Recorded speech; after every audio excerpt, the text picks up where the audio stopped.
Today we're going to show you how you can insert and format time in Microsoft Excel. For this, first important thing is format the cell in correct format, starting with selecting empty cells. Now right click of your mouse and then go to format cell. Here you can see a time format. Select third of them. Click OK.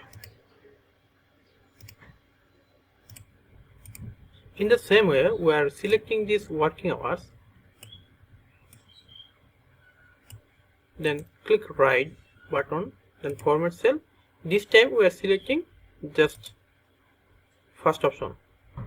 Then click OK. Now you need to insert value starting time. Suppose your starting time is 9 am. Then you need to enter 9, then a colon, then minute. Suppose you are entering 15 minutes. Click OK, then am. OK. Suppose your ending time is 5 pm. So you need to enter 5, then a colon, then 00, then a space, and you can write pm. Enter. This is how you can enter time value in the cell. Thanks for watching the video.